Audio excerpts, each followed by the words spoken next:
People think monsters hide in shadows or haunt abandoned houses, but I met two in broad daylight, smiling, charming, and waiting just beyond the edge of town. I was only 8 then. I didn't understand how quickly innocence can turn into terror. Now, at 16, living in the city, far from those cursed woods, I still can't forget what happened that summer. The village I grew up in was small. Just 90 people tucked into a pocket of green hills and rustling trees. Everyone knew everyone, right down to the cars they drove and the way they whistled. My best friend Ethan and I had the freedom to roam wherever we pleased, and we used it every day like two little explorers with sticky fingers and wild ideas. That afternoon, the heat was merciless, the kind that made the earth crack and your shirt stick to your back. Ethan and I were dying for a cold can of Coca-Cola. Back then, a few coins could buy you pure happiness. We had most of what we needed, just a few pennies short. That's when an old woman, Mrs. Brenner, called us from her porch. She looked like she'd aged alongside the village itself, wrinkled skin, eyes sharp despite their cloudiness.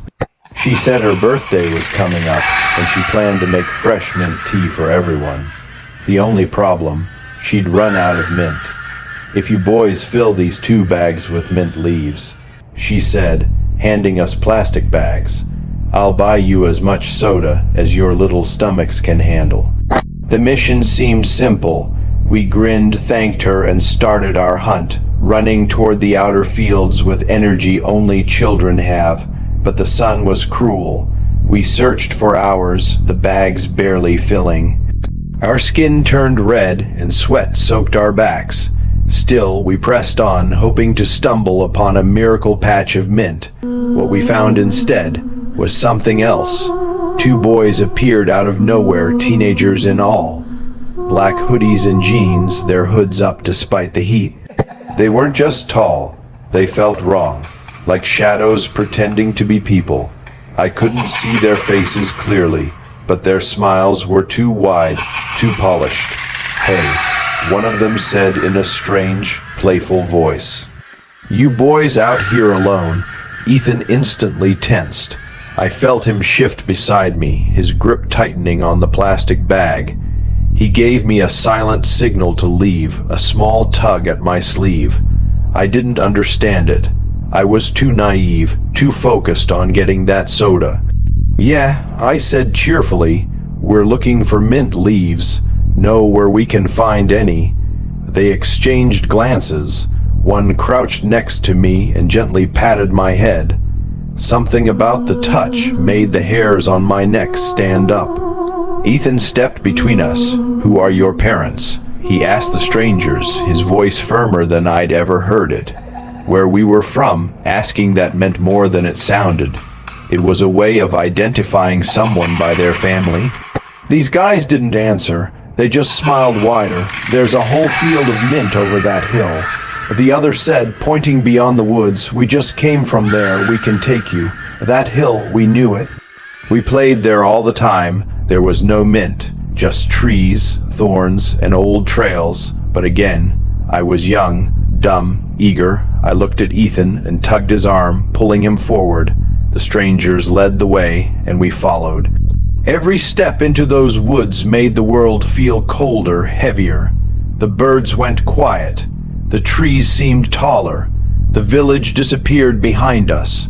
I tried asking again, "How far is this field?" "You'll see," one whispered. "Just be patient," said the other. That's when the dread fully settled in. Ethan's hand was trembling in mine. The light through the trees grew dimmer, even though the sun still blazed above. My heart pounded in my ears. Panic started crawling into my skin like ants under a shirt, and then Ethan leaned in. His whisper was barely audible, but I felt every syllable carve itself into my spine. "There's something wrong with these guys," he said. "Run." He didn't wait. He yanked my hand and bolted down the path, dragging me with him. I didn't argue, I ran too. Our feet slammed the dirt, lungs burning, legs screaming, but we didn't look back. I heard them behind us, yelling now. No more kindness in their voices, only anger. They chased us, fast and furious. I couldn't breathe, but I couldn't stop. I didn't dare. Branches clawed at us, thorns tore at our legs, but we ran, and somehow we made it. We burst into the village like hunted animals, faces pale, soaked in sweat, gasping like fish pulled from water. Mrs. Brenner saw us and rushed us inside. She didn't ask questions at first, just handed us chocolate, sat us down and waited. I couldn't speak. I couldn't even think. Ethan did all the talking. When he finished, she looked horrified. You boys were lucky, she muttered, very lucky.